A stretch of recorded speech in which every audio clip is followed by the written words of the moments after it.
The 911 call wasn't for a new blockbuster role. It was because Tom Sizemore had collapsed at home, unconscious. At 61, his body finally gave out, collapsing under the weight of a life lived at the extreme, a rare actor capable of holding his own alongside De Niro or Hanks. He died a tragic cautionary tale, his brilliant career long overshadowed by a string of scandals involving addiction and violence. How does a man paid millions fall that far? Simple. He became a total liability. Studios tried to bet on him, but the lawsuits, rehab stints, and violent scandals just kept piling up. Eventually, insurance companies refused to bond him. His career ended, not because the talent ran out, but because no one dared to hire him. That was the end, but that tragic, long slide began long before. Born on November the 29th, 1961, he was raised in Detroit, Michigan, but not in the industrial working-class engine room of the city's toughest neighborhoods. He came from a family of intellect, order, and civic duty. This is the first and most profound contradiction of his life. His father, Thomas Edward Sizemore Sr., was a lawyer and a professor, and he didn't teach just any subject. He taught law and philosophy at the University of Detroit. The man who would become Hollywood's avatar for primal, unthinking rage was raised in a home where the primary currency was logic. His father's world was one of Socratic debate, of Kant's categorical imperative, of Freudian analysis. It was a world of reason, of ethics, of deconstructing human behavior, not being consumed by it. His mother, Judith, was no less a figure of stability. She worked for the city of Detroit's ombudsman office, a job that requires infinite patience, a deep understanding of civic procedure, and the ability to mediate conflict rationally. His was a world of books, of debate, of higher education. It was a middle-class, stable, and intellectually stimulating environment. This wasn't a home of chaos. It was a home built to analyze chaos. And into this world of order, of the superego, was born a son who would become a living embodiment of the ID. From a young age, Tom was restless. He was the storm inside the calm. He was drawn not to the courtroom or the lecture hall, but to the visceral emotional power of performance. He found his calling, as so many do, in the dark of a movie theater. The stories he told about his youth always centered on these formative cinematic experiences. He would later say that 2 films changed his life, 2 films that seemed to pull in opposite directions. The first was Beckett, the 1964 classic starring Richard Burton and Peter O'Toole. It's a film about loyalty, conflict, and bombastic powerhouse acting. It's a movie of big emotions, of kings and priests, of men screaming their convictions at the heavens. It was a display of grand theatrical craft. But the second film, the one that truly burrowed into his DNA and set the course for his life, was Martin Scorsese's Taxi Driver. He watched Robert De Niro's Travis Bickle, a man dissolving into loneliness, violence, and a desperate, toxic need to be seen. Sizemore was mesmerized. This wasn't the acting of Beckett. This wasn't theatrical. This was being. De Niro wasn't just playing a part. He had become a raw, exposed nerve. He was terrifying, pathetic, and magnetic all at once. For a restless kid in a house full of philosophers, Travis Bickle must have felt like a lightning bolt of pure, unadulterated truth. Bickle was everything the academic world was not. He was impulsive, nonverbal, driven by a gut-level sickness that he couldn't articulate, but could only act upon. Tom wanted that. He wanted to be able to command a screen with that same terrifying magnetic energy. He saw in De Niro not a performer, but an ideal. So the son of the philosopher-professor decided to become a different kind of truth seeker. And here is the second great contradiction. He didn't just run away to Hollywood with a dream. He didn't just try acting, he attacked it with the same academic rigor his father applied to law and philosophy. This wasn't a whim. It was a profession Sizemore enrolled at Wayne State University right there in Detroit and set about the serious business of learning his craft. He earned a Bachelor of Fine Arts in theater. He was good, he was disciplined, he was focused. He was so good, in fact, that he was accepted into a prestigious graduate program. He went on to get his Master of Fine Arts, an MFA from Temple University in Philadelphia. The man who would become Hollywood's go-to psycho, the unhinged cop, the stoic soldier, was, in reality, a classically trained stage actor. He had spent the better part of a decade studying textual analysis, movement, voice, and theory. He had read and performed Chekhov, Ibsen, and Shakespeare. He was, by any definition, a scholar of his craft, more akin to a cerebral actor like Daniel Day-Lewis in his training than to a tough guy who just wandered in off the street. This classical training is the secret ingredient to his greatest performances. When you watch him as the unhinged Detective Scagnetti in Natural Born Killers, you're not watching a man lose control. You're watching a classically trained master perform a perfect, terrifying, and controlled portrait of a man losing control. The chaos was a choice. The intensity was a tool he had sharpened for years. With his degrees in hand, he moved to New York City, the traditional proving ground for any serious stage actor in the 1980s. He did the work. He paid his dues in off-Broadway plays, waiting tables, and living the life of 1,000 other hopefuls, trying to make a name for themselves. He was, by all accounts, a serious, dedicated actor. But New York, he found, was still in love with the theater. He was in love with the movies. He was still chasing the ghost of Travis Bickle. The intimacy of the camera, the power of a micro-expression, the permanence of film, that was his goal. He packed his bags and moved to Los Angeles, the city where dreams are made, and more often broken. And for Tom Sizemore, it was where his carefully constructed life, the intellectual upbringing, the academic discipline, would begin to unravel just as his dream was finally coming true. It was in L.A. that the chasm between the disciplined artist and the restless, impulsive man would be fatally exposed. The man who arrived in Los Angeles was a profound contradiction, a classically trained scholar with the face of a brawler. He was chasing the ghost of Travis Bickle, but he was landing in a world of polished, perfect heroes.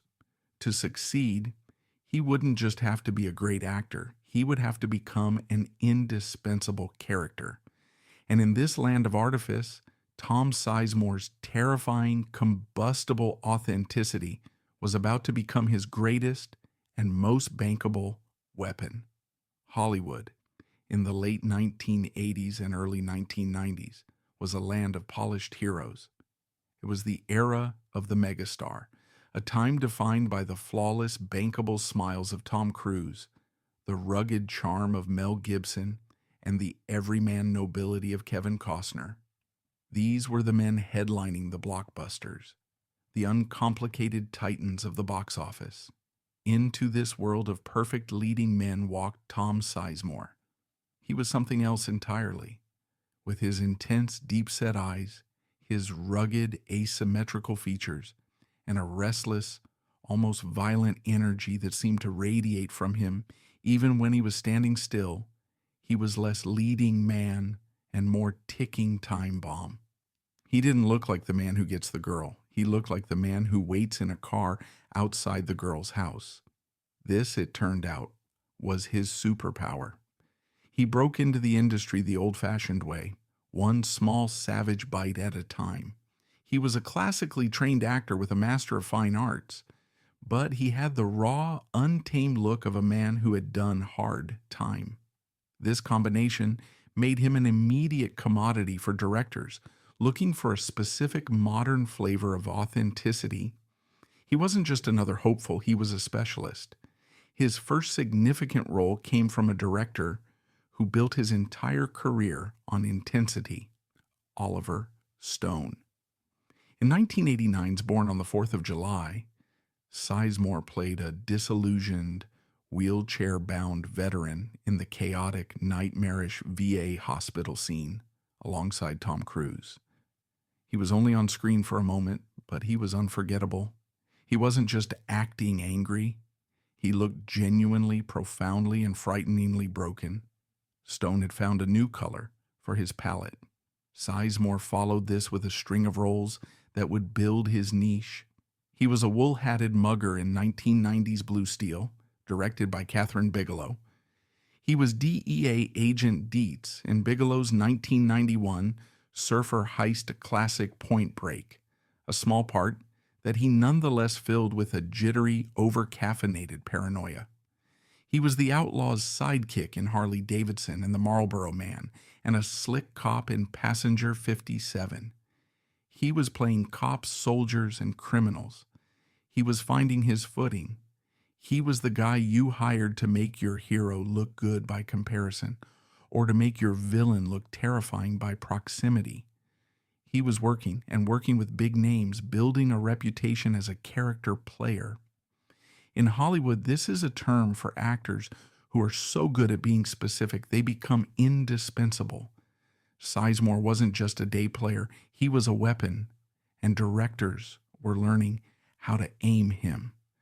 Then in 1993, he landed a role in a film written by a young motormouth ex-video store clerk who was about to change the entire decade of cinema, Quentin Tarantino. The film was True Romance, directed by action auteur Tony Scott. Sizemore was cast as Detective Cody Nicholson. It was another cop role, but this time the dialogue was pure, uncut Tarantino. He was in a scene with the legendary Dennis Hopper, another icon of screen intensity. And Sizemore not only held his own, he shined. He was fast, funny, and believable, navigating the intricate, rapid-fire dialogue with the confidence of a man who belonged there. He was no longer just that guy. He was that guy from True Romance. The buzz was starting. The industry was talking. And Oliver Stone, the man who gave him one of his first breaks, was about to light the fuse on his career. Stone was preparing to film Natural Born Killers, his savage, psychedelic, and deeply controversial satire on violence, media, and celebrity.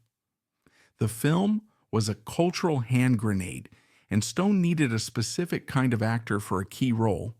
He needed someone to play Detective Jack Scagnetti, a man who is supposed to be the good guy chasing the murderous couple, Mickey and Mallory. But in Stone's warped universe, Scagnetti is, in reality, a monster of ego, perversion, and violence himself. A man who has become the very thing he hunts. Sizemore became Scagnetti. This is the performance where his classical training, his MFA, was on full terrifying display. A lesser actor would have played Scagnetti as a one-note villain, a simple bad cop. Sizemore, the scholar, built a character. His performance is a masterpiece of controlled chaos. He's all simmering rage, slicked back hair menace, and a predatory reptilian stillness. He's a man who, in one of the film's most disturbing scenes, strangles a sex worker in a hotel room and then goes on national television to decry the violence of others. It was a role that would have repulsed many actors, but Sizemore dove in. He understood that to play Scagnetti, he couldn't judge him. He had to be him, to find the human logic inside the monster. The film, released in 1994, was a cultural lightning rod, and Tom Sizemore was one of the most terrifying things in it.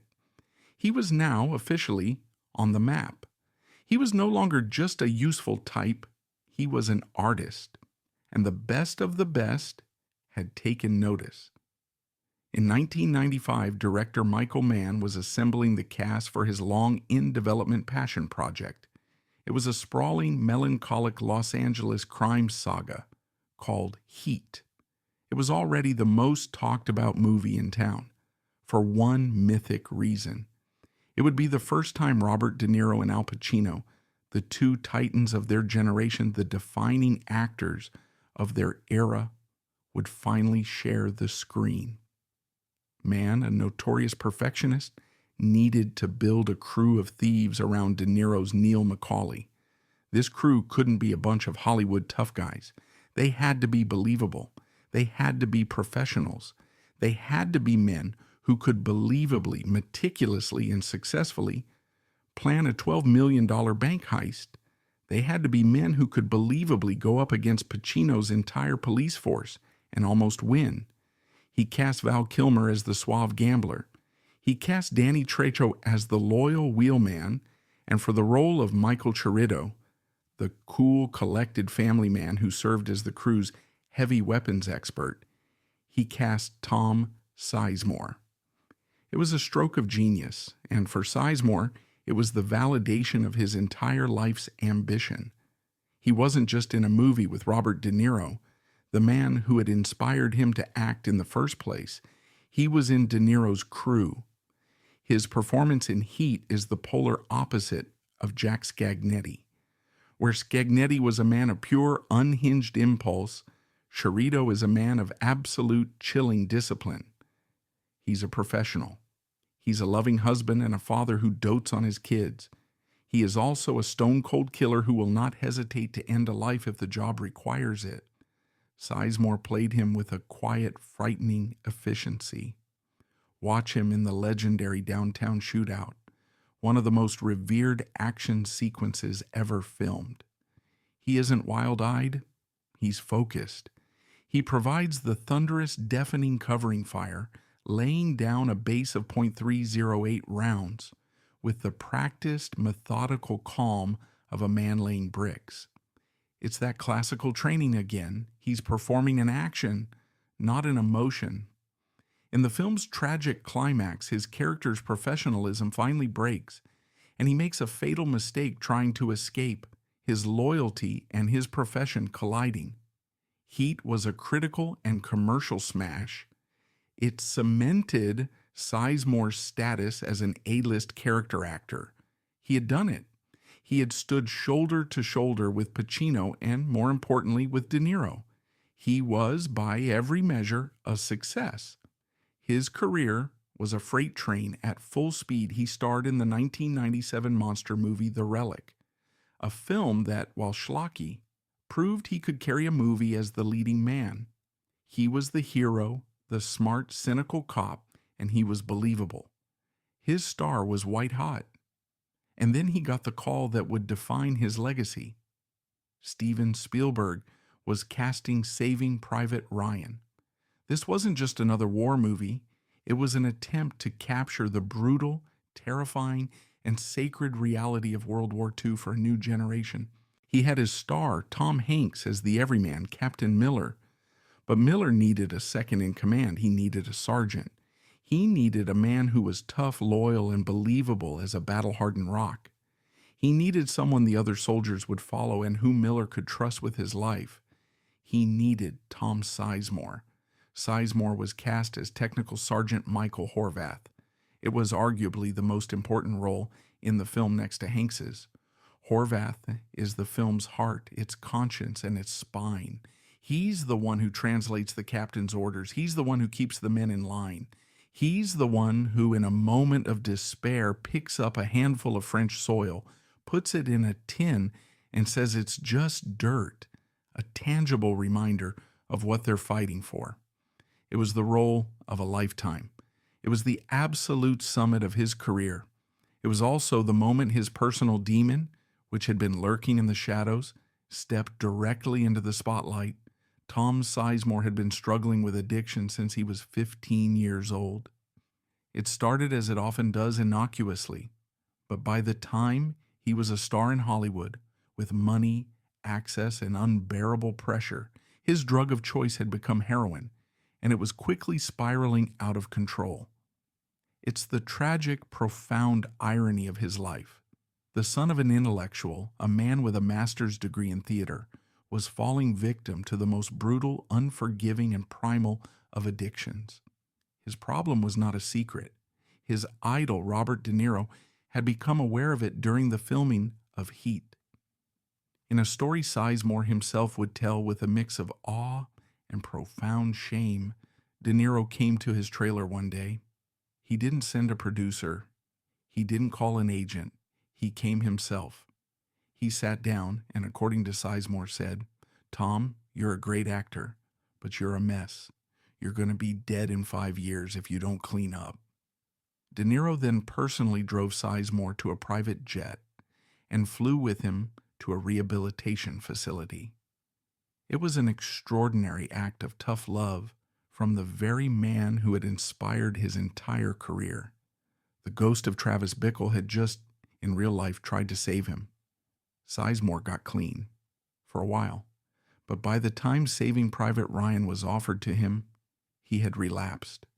Steven Spielberg, a man known for running the tightest, most professional, and most famously sober sets in Hollywood, knew about Sizemore's problem, and he made him an offer that was both a lifeline and an ultimatum, a moment that would set the stage for the greatest performance of his life. And the catastrophic fall that would follow Steven Spielberg's demand was more than an ultimatum. It was both a prison and a lifeline. For the entire grueling shoot of Saving Private Ryan, the most powerful director in the world would be Tom Sizemore's jailer, his sponsor, and his last line of defense against himself. Trapped between the role of a lifetime and the addiction that wanted to take it from him, Sizemore was about to deliver the performance of his life, a performance that would prove to be the highest and last peak he would ever know. By the time Steven Spielberg offered Tom Sizemore the role of Sergeant Horvath in Saving Private Ryan, the actor had already relapsed. The man who had been personally rescued by his idol Robert De Niro had fallen back into the grip of heroin. This is the central agonizing tragedy of his life. He wasn't just a man with a problem. He was a man who knew exactly what he had to lose and was losing the fight anyway. Steven Spielberg was and is a general. His sets are renowned as the most professional, efficient, and tightly run operations in the history of cinema, a multi-million-dollar epic, especially one of the scale and emotional weight of Saving Private Ryan, is an impossibly complex machine. Spielberg could not and would not risk that entire machine grinding to a halt for a single, unreliable part. He knew about Sizemore's problem, and he confronted him not with a request but with an edict. As Sizemore himself recounted the story, Spielberg sat him down and was brutally, beautifully direct. He said, "I want you for this role, but I've heard the rumors. Are you clean?" Sizemore, desperate for the part that he knew was the role of a lifetime, lied. He said yes. Spielberg, who was no one's fool, laid out the terms. This was not a negotiation. It was an ultimatum, and it has since become a Hollywood legend. "I will drug test you every single day of this shoot," Spielberg told him, his voice as calm and serious as a surgeon's. "I will test your blood.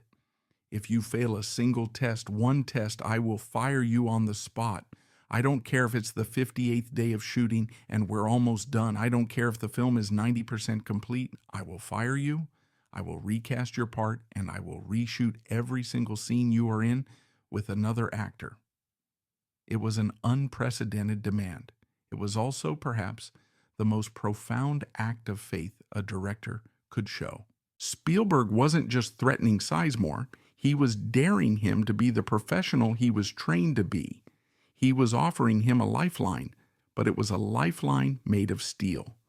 He was, in essence, creating an external system of control, a rigid, unbreakable structure that Sizemore, in his thrall to addiction, could no longer provide for himself. For the son of a philosopher and a logician, this set of inflexible rules may have been the only language he could still understand. Sizemore agreed, and he was thrown into a crucible. The making of Saving Private Ryan was not a movie shoot, it was an ordeal. The principal cast was put through a grueling 10-day boot camp led by the formidable Marine veteran Captain Dale Dye. It was a calculated exercise in humiliation and exhaustion. They were subjected to freezing rain, mud, sleepless nights, and the constant screaming pressure of military discipline. The goal was to break them down as actors and rebuild them as a unit. For Tom Sizemore, this environment was, paradoxically, a kind of salvation.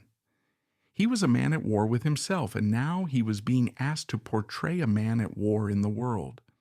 He was fighting a daily, private, agonizing battle to stay clean, to not fail the test, and he was able to pour every ounce of that fear, that rage, that restless energy, and that desperate need for discipline into Sergeant Horvath. The exhaustion you see on his face isn't just makeup. The weariness in his eyes isn't just a performance. It was the physical manifestation of a man holding on by a thread, both to his sobriety and to his role in the film. He didn't have to act on edge. He was on edge every single day for the entire duration of the shoot. The performance he delivered is, without question, the finest of his career. It is a work of staggering depth. Tom Hanks as Captain Miller is the film's moral center, its shell-shocked intellect. But Tom Sizemore as Sergeant Horvath is its spine. He is the professional soldier, the man who translates the captain's quiet, existential doubts into actionable on-the-ground commands. He is the perfect foil, the part of Miller that can still get angry, that can still fight, that still believes in the mission even when he questions the logic. This role was the ultimate synthesis of the two Tom Sizemores.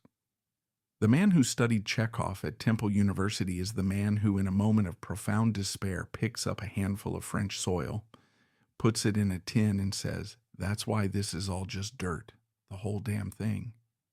It's a moment of pure, grounded philosophy. The tough guy from the streets of Detroit is the man who stares down his own mutinous soldiers, his loyalty to his captain absolute, and then his death scene. Shot multiple times, bleeding out in the rubble, he looks at his captain and doesn't give a speech. He just begs, I just want to go home." It is utterly, devastatingly human. It is the work of a master actor who had, under the most intense pressure imaginable, channeled all his demons into art. He passed every single drug test. For the entire grueling, emotionally and physically exhausting shoot, Tom Sizemore stayed clean. Saving Private Ryan was released in 1998. It was not a movie, it was a cultural event. It was a global phenomenon that transcended cinema, reopening a dialogue with the greatest generation. It was the highest-grossing film of the year, was nominated for 11 Academy Awards, and won 5, including Best Director for Spielberg. Tom Sizemore was at the center of it. He was nominated for a Screen Actors Guild Award as part of its outstanding cast. He had not only held his own opposite the world's biggest movie star, Tom Hanks, he had created an equally iconic character. He had reached the absolute summit. His star was never brighter. He was, at that moment, arguably the most respected, in-demand, and potent tough guy actor in the world. He had faced his demon, and with Spielberg's help, he had won the victory, it seemed, had unlocked everything. The doors in Hollywood didn't just open, they were blown off their hinges. He immediately took a lead role in the 1998 TV miniseries Witness to the Mob, playing the infamous crime boss John Gotti. This wasn't a supporting part. This was the part. His performance was so compelling, so layered with Gotti's swagger and menace, it earned him a Golden Globe nomination for Best Actor. He had gone from that guy to a Golden Globe nominee. The work poured in, and it wasn't just work. It was prestige work. In 1999, he reteamed with an old colleague, Michael Mann, for The Insider, a 7-time Oscar-nominated film. The same year, he landed a role that must have felt like the closing of a sacred circle. He was cast by Martin Scorsese in Bringing Out the Dead. The man who had been mesmerized by Taxi Driver as a restless kid in Detroit was now himself a Scorsese actor, playing the disturbed, unhinged Tom W. in the back of Nicolas Cage's Ambulance. Then came 2001, the year that cemented him as the definitive face of the modern American soldier. He had two massive back-to-back military hits.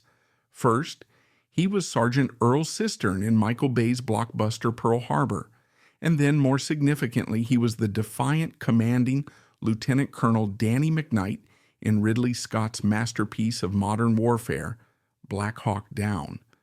Once again, he was the quintessential American warrior, tough, pragmatic, and unwilling to back down.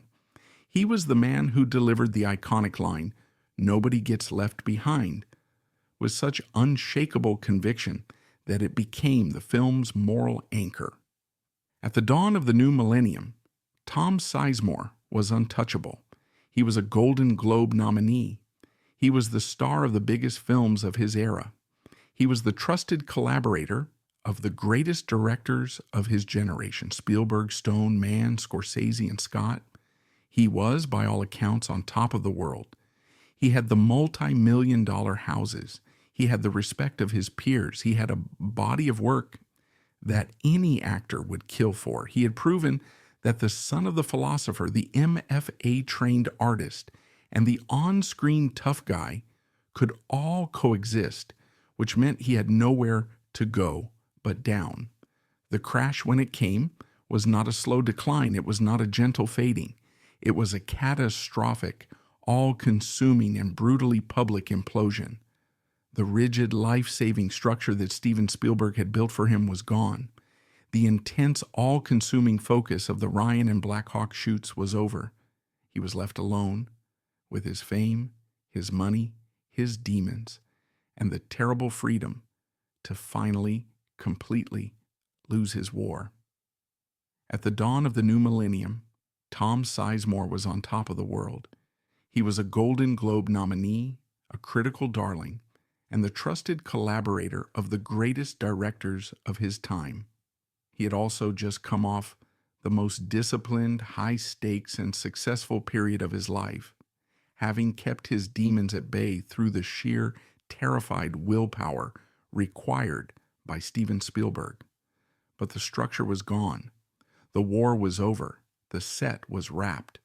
Spielberg's watchful eye was no longer on him. He was left alone with his fame, his money, his demons, and the terrible echoing freedom to finally, completely lose his war. The crash, when it came, was not a slow decline. It was a catastrophic, all-consuming, and brutally public implosion. If his rise was a story of talent and discipline, his fall was a textbook case of self-destruction. And the first and most devastating blow came not from a needle, but from a relationship. In the early 2000s, Sizemore began a turbulent relationship with Heidi Fleiss. This was not a quiet, private affair.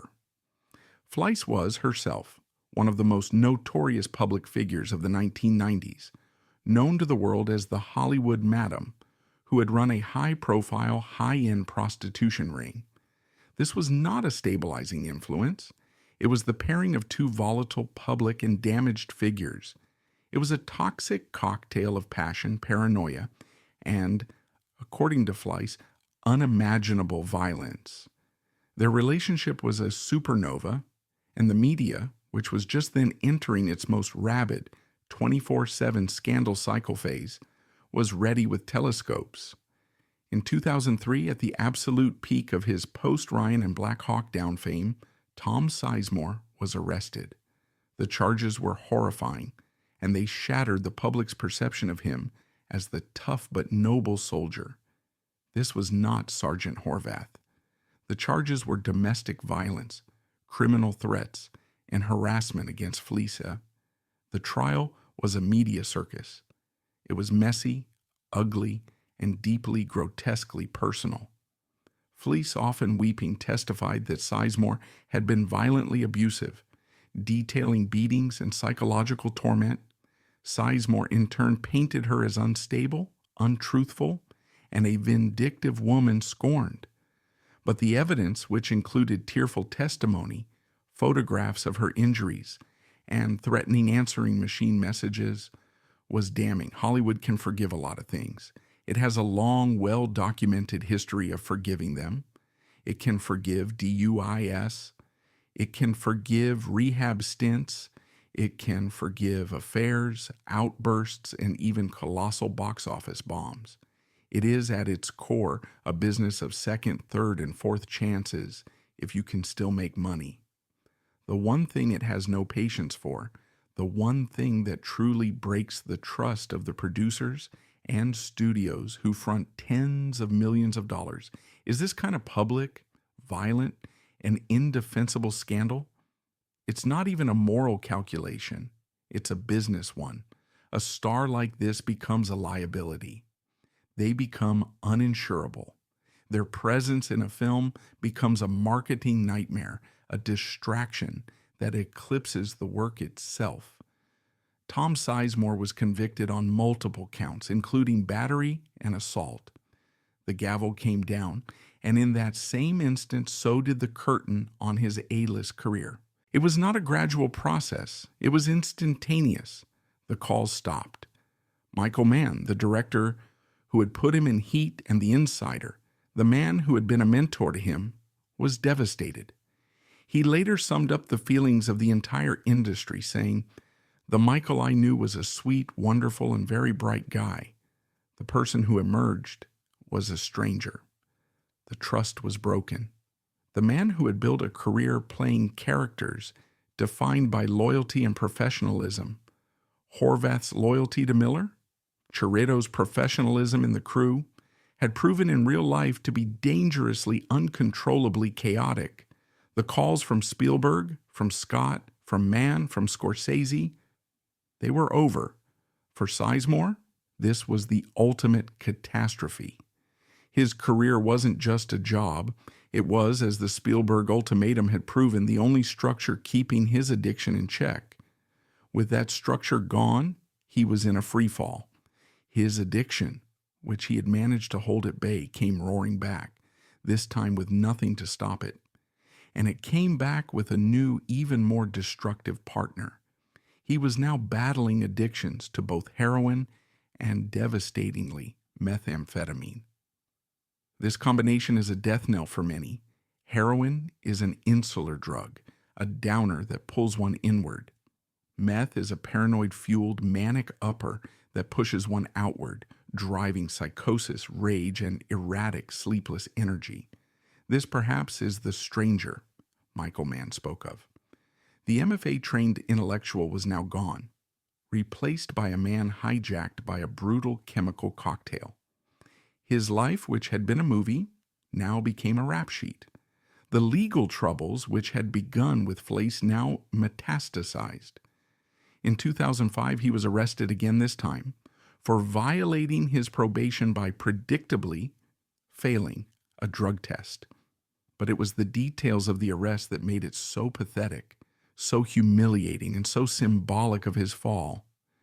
He hadn't just failed the test. He had been caught trying to use a prosthetic device, a Whizzinator, to fake his urine sample. It was the sad, desperate, and darkly comic act of a man who had lost all control, all dignity, and all sense. The man who, just years before, had stood in the mud of Normandy for Steven Spielberg, a symbol of American fortitude, was now standing in a probation office, allegedly with a fake penis strapped to his leg. The judge, tired of giving him chances, sentenced him to 7 months in jail. The Golden Globe nominee was now an inmate. The humiliation was compounded that same year. A private video he had made, the Tom Sizemore sex scandal, was leaked and released on the internet. He was no longer just a troubled actor. He was a punchline. He was the star of his own private tragedy, now playing on a loop for the whole world to see. His career, or what was left of it, became a frantic, desperate scramble for cash. Cash to feed his habits, cash to pay his mounting legal bills. He was blacklisted from every major studio, but there was a corner of the industry that welcomed him, the world of B-movies, direct-to-video dreck, and low-budget schlock. The numbers are staggering. In the last 15 years of his life, his IMDb page became a graveyard of films you've never heard of.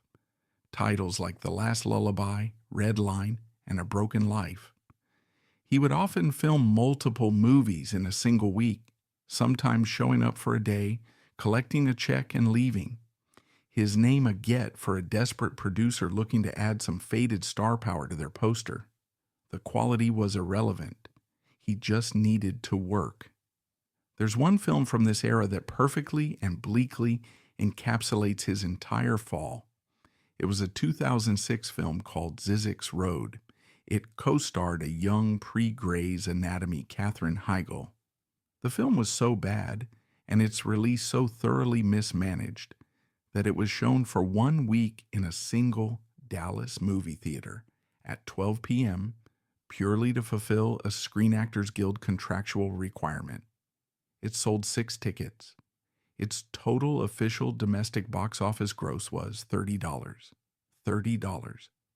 From Saving Private Ryan, the highest grossing film of the year, to Sizemore Road, a film that made $30. It is perhaps the single bleakest and most revealing statistic in modern Hollywood history. The man who had reached the absolute summit had now found the absolute bottom. He was no longer an actor.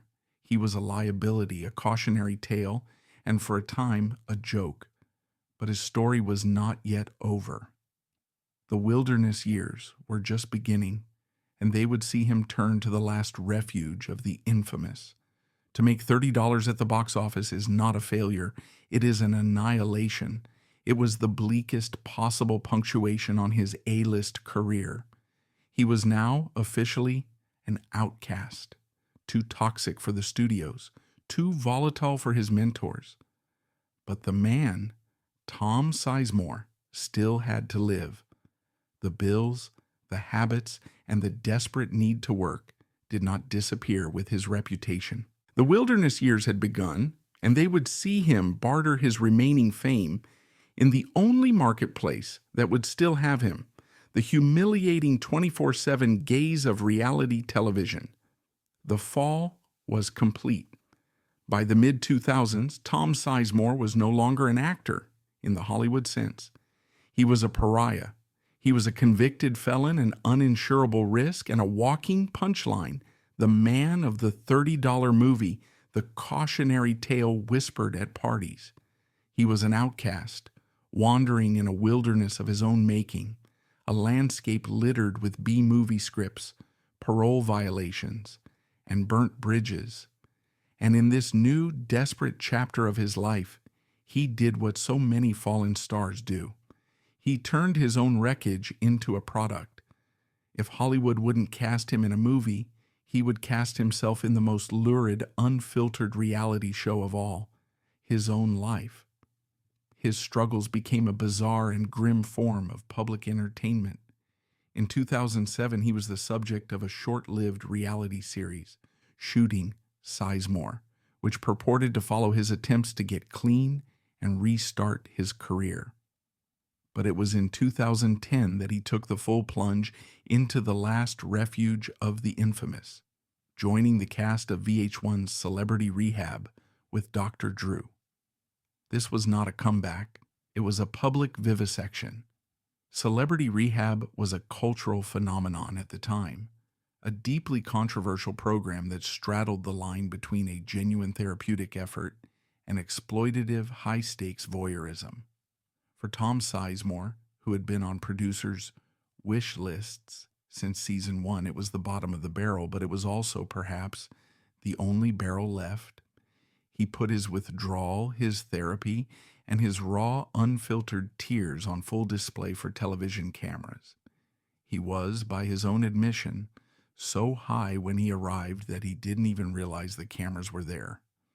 The man who had been directed by Spielberg and Scorsese was now taking notes from producers on a reality show, his private agony framed as a 12-minute segment bracketed by commercials. The show was a horrifying, compelling, and deeply sad spectacle. It laid bare the very core of his tragedy. He was at once the raging, volatile addict, the stranger Michael Mann had spoken of, and the terrified, broken, and surprisingly articulate man who just wanted his life back. He was the son of the philosopher, analyzing his own downfall with a pained clarity, even as he was still in the middle of it. Was it a genuine cry for help? An attempt to reclaim his career and show the world he was trying? Or was it just another way to get a paycheck, money he desperately needed to feed his habits and pay his lawyers? The truth, as is almost always the case, is that it was all three. He was so compelling in his brokenness that he was moved to the spin-off Sober House, which documented the difficult, non-linear process of early recovery. For a brief time, Dr. Drew Pinsky, the show's host, would point to Sizemore as one of the program's biggest successes, a man who, despite his profound struggles, had finally embraced sobriety. But the wilderness was not so easily tamed. Even as he was publicly recovering, his life remained a frantic, chaotic scramble. The arrests continued, a grim, repetitive drumbeat of self-destruction. His rap sheet, which had once been a story of domestic violence and failed drug tests, just kept getting longer. In 2017, he pleaded no contest to 2 charges of domestic violence against a new girlfriend, Megan Stewart. He was sentenced to 36 months of probation, 30 days of community service, and a year-long domestic violence program. The man who had been convicted of abusing Heidi Fleiss over a decade earlier was, it seemed, still trapped in the same cycles of rage and violence. The stranger was still there. In January 2019, he was arrested again. This time, he was pulled over by Burbank police for expired registration and a missing front license plate. He consented to a search of his vehicle. Police found various illegal narcotics, including heroin and non-prescribed medications. It was a pathetic, low-rent echo of his Whizzinator days.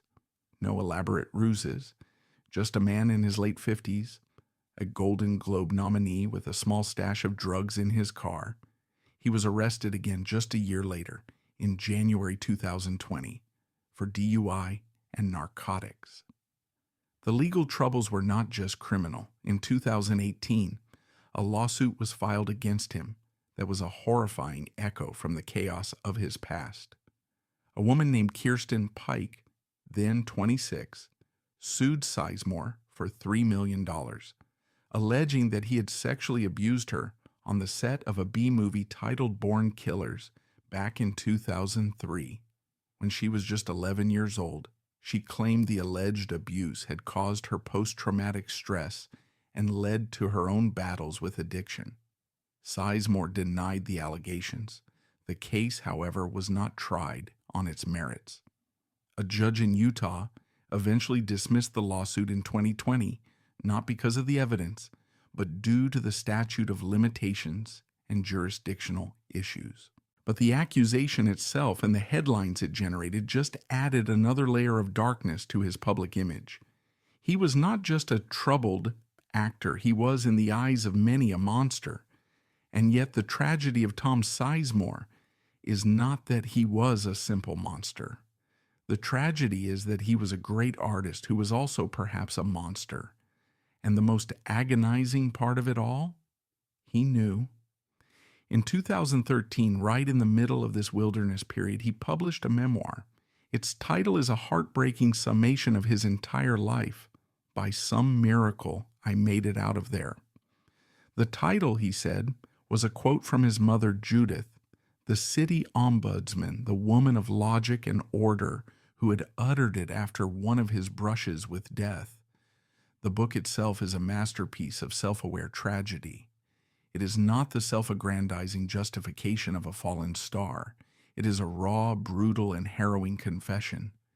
In its pages, he was painfully, shockingly honest. He recounted the De Niro intervention. He recounted the Spielberg ultimatum.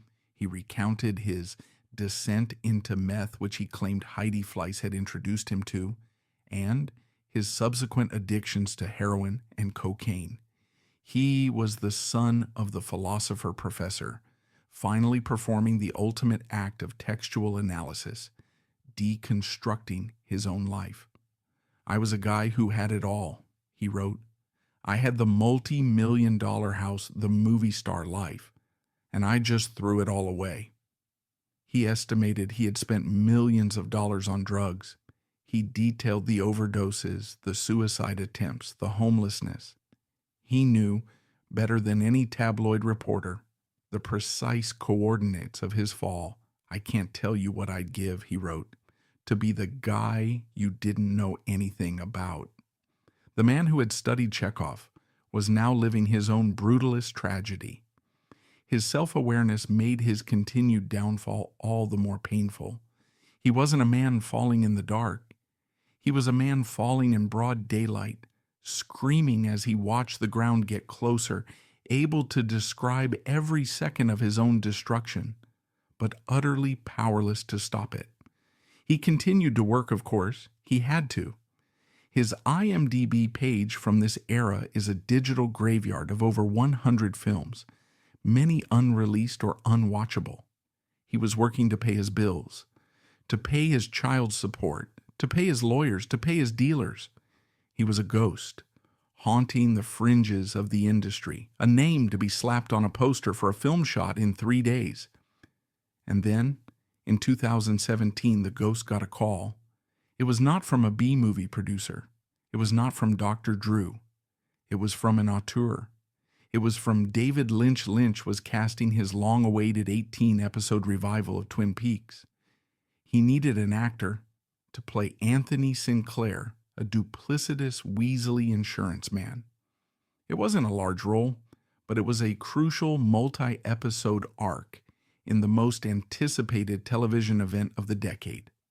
And for this role, Lynch, a man who sees the world and actors in a way no one else does, chose Tom Sizemore. His presence in Twin Peaks, The Return, is one of the most surreal and brilliant pieces of casting in modern history. After a decade of seeing him as a wild-eyed, sweating mess on Celebrity Rehab or in grainy mugshots, here he was, clean, focused, and acting. He was inhabiting a character. He was, by all accounts, terrified. One crew member later shared that on his first day, Sizemore was so nervous, he was just walking around the base camp, sweating. He reportedly told a colleague with a kind of desperate gratitude that Twin Peaks was the first time anyone had taken a chance on him in a long time on a production that was so big. He knew what it was. This was not Zizek's Road. This was a lifeline. This was a signal from the respectable part of H. Hollywood, the artistic, auteur-driven part, that the talent, the pure, unadulterated skill they had all seen in Heat and Ryan, was still there. It was a sign that the respect for his talent had never fully evaporated, even if the trust in the man had been shattered a decade earlier.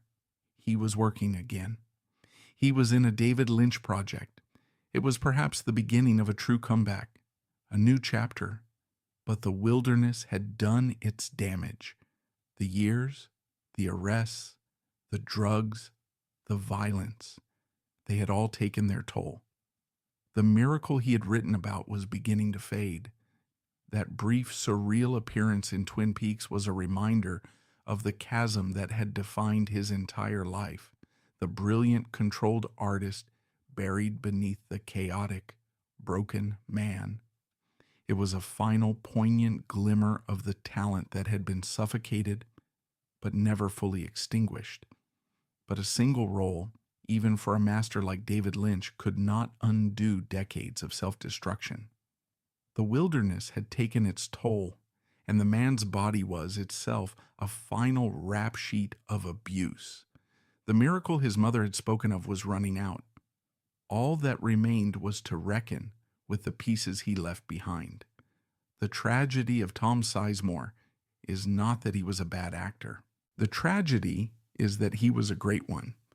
His life, in the end, poses a painful and complicated question. What is his ultimate significance? When we remember the name Tom Sizemore, what are we as an audience supposed to feel? His legacy is not one thing, it is a complicated, tangled mess of contradictions, a painful split down the very center of his public and private life. We are left with two Tom Sizemores. The first Tom Sizemore is immortal. He is a force of nature, frozen in time in the frames of some of the greatest films of a generation. He is the rock. He is the anchor. His monuments are not made of stone, but of celluloid and digital code.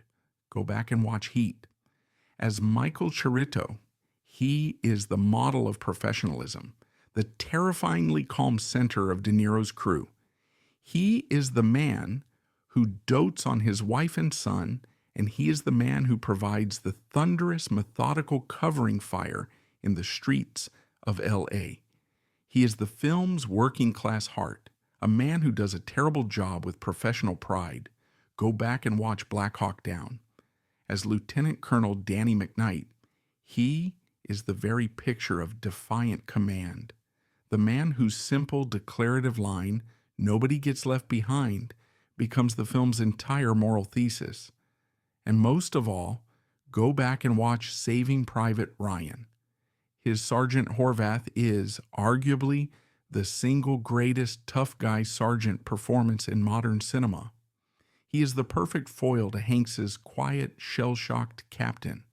Horvath is the film's spine, its conscience, its anger, and its unshakable loyalty. He is the man who keeps the unit from fracturing, the one who can translate the captain's existential crisis into a forward-moving mission. When he dies, begging to just want to go home, it is utterly, devastatingly human. That is the work of a classically trained, brilliant actor.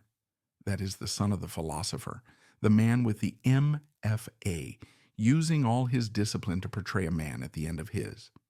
This Tom Sizemore, the one on the screen, is the ultimate character player, the man who breathed life into the dirty cops, the crooks, and the big-hearted lost boys. For the audience, especially those who grew up in the 90s, he will always be Sergeant Horvath. He is a perfect image of tough guy loyalty and professionalism. Then there's the second Tom Sizemore, the real one. This man's legacy is not a monument, it's a rap sheet. It's a series of grainy mugshots, of tearful courtroom testimonies, of blurred reality TV confessions, and of the bleak, humiliating statistic of a $30 movie. This Tom Sizemore is not a film, he is the ultimate Hollywood cautionary tale. His life serves a different, darker purpose. It is a story about the corrosive, democratic, and undefeated nature of addiction. It is a brutal lesson that talent, even immense, once-in-a-generation talent, is no match for the demon of addiction if it's left unchecked. It proves that intelligence, a master's degree, and the intellectual understanding of one's own problem are utterly useless against the chemical hijacking of the brain. His story is, perhaps, the most potent in Hollywood history because it dismantles the myth of toughness. The man who was the on-screen avatar for American strength and fortitude was, in his real life, a man defined by his complete and total lack of control. He played men who were defined by their codes, Horvath's code of loyalty, Chirito's code of professionalism, but Tom Sizemore, the man, lived a life of total chaos, a life without a code. He was a man at war, not with the Germans in France or the warlords in Somalia, but with himself. And it was a war he had been fighting and losing since he was 15 years old. In the end, Tom Sizemore's life story is one of profound, almost Shakespearean tragedy. He was given every gift an actor could dream of: the looks, the intensity, the classical training, and the approval of the greatest artists of his time: Spielberg, De Niro, Mann, Scorsese. He was, as one director put it, a force of nature. But that right there is the entire tragedy. That same uncontrollable, chaotic force of nature energy that made him so magnetic on screen was the very thing that consumed him in his private life. On a set, that energy could be channeled, focused, and controlled by a great director, or, in the case of Ryan, by an ultimatum.